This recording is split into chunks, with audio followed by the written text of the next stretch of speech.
there's this old story in King Arthur where the knights go off to look for the Holy Grail, which is either the cup that Christ drank out of at the Last Supper, or the cup into which the blood that gushed from his side was poured when he was crucified. The stories vary, but it's basically a holy object, like the phoenix in some sense, that's a representation of transformation. So it's an ideal, and so King Arthur's knights, who sit at a round table because they're all roughly equal, go off to find the most valuable thing, and where do you look for the most valuable thing when you don't know where it is? Well, each of the knights looks at the forest surrounding the castle and enters the forest at the point that looks darkest to him. And that's a good thing to understand, because the gateway to wisdom and the gateway to the development of personality, which is exactly the same thing, is precisely through the portal that you do not want to climb through.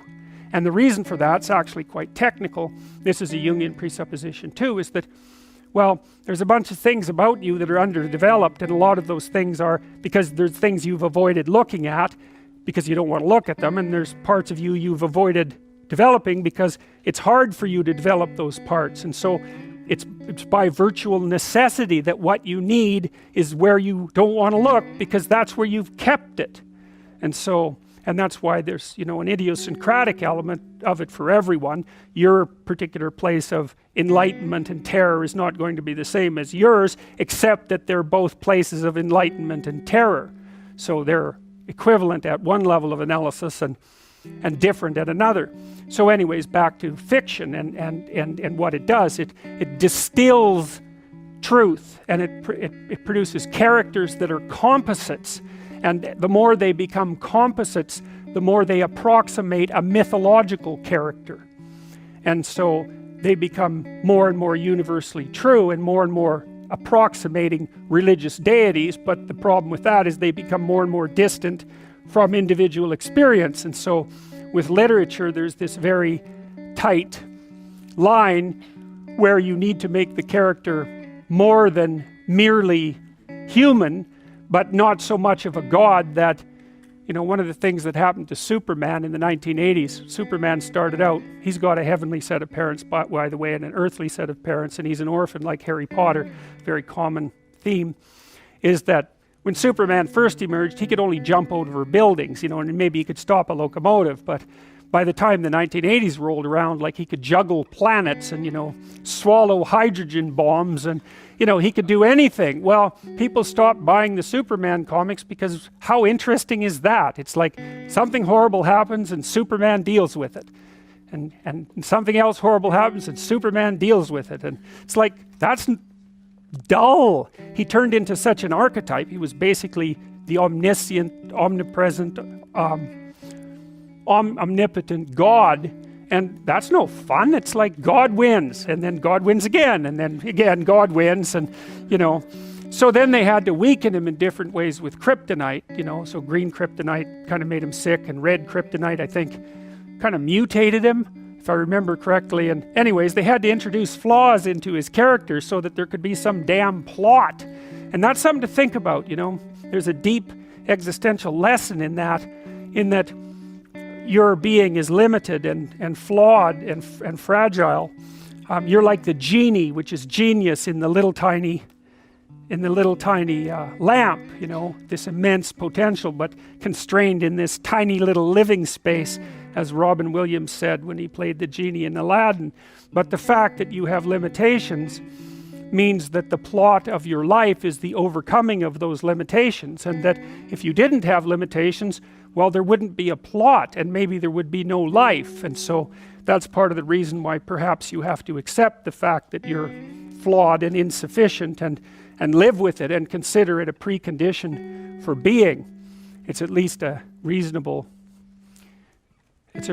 idea. So anyways, one of the main characters is the country, the known, the explored territory. We went over that a bit, and it always has two elements. I mean, your country is your greatest friend and your worst enemy, because it squashes you into conformity and demands that you act in a certain manner and reduces your individuality to that element that's tolerated by everyone else.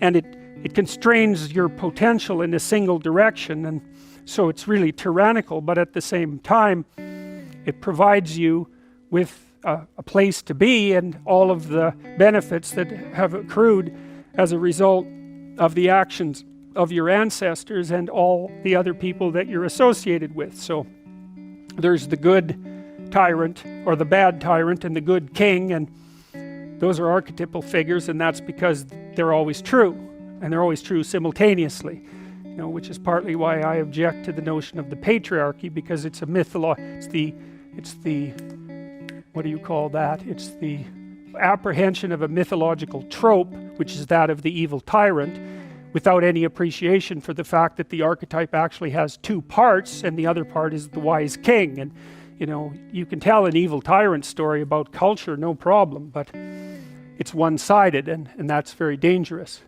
because you don't want to forget all the good things that you have while you're criticizing all the ways that things are in error. That's a lack of gratitude, and it's a lack of wisdom, and it's founded in resentment, and it's very dangerous, both personally and socially.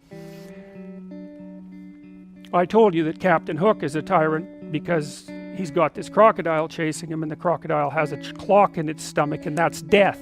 It's like, obviously, right? Tick, tick, tick, tick. And it's a crocodile, and it's under the water, and it's already got a taste of him, so he's being chased around by death, and that makes him terrified and resentful and cruel and bitter, and so he's a tyrant. And he wants to wreak havoc everywhere. And then Peter Pan, of course, looks at Captain Hook and thinks, why the hell should I grow up and to be a tyrant and sacrifice all the potential of childhood? And the answer to that is, the potential sacrifices itself if you don't utilize it as you mature, and you just end up a 40-year-old lost boy, which is a horrifying thing to behold. It's almost as if you're the corpse of a child, the living corpse of a child, because who the hell wants a 6-year-old, 40-year-old? You're a little on the stale side by that point, and not the world's happiest individual.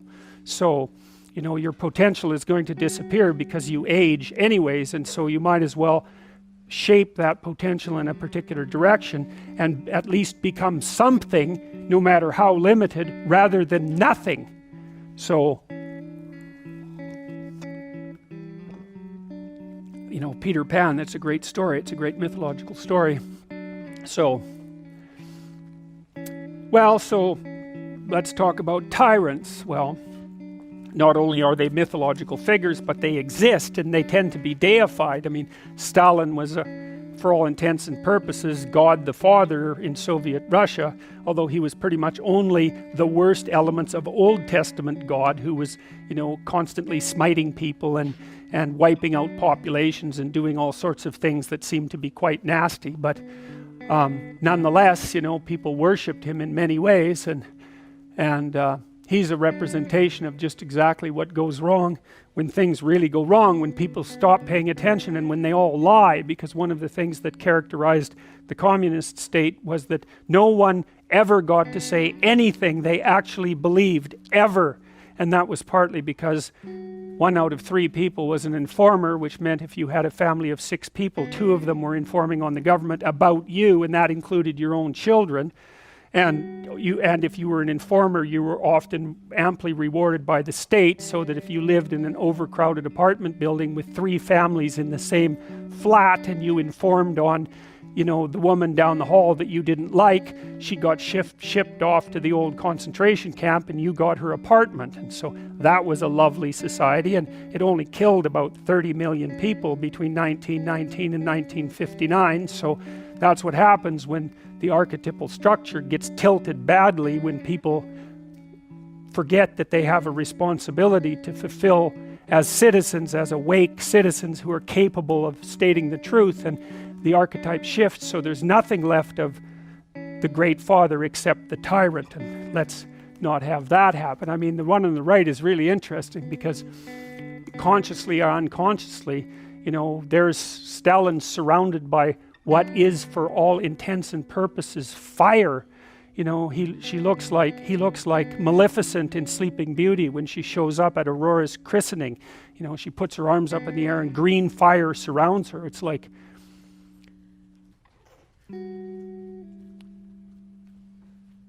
It's like he's surrounded by fire and there's Lenin above him who's like king of the fiery realm, and that's for sure. So I mean, all the terrors that happened in the Soviet Union didn't start under Stalin, they started under Lenin, and Stalin was definitely Lenin's legitimate son, let's put it that way.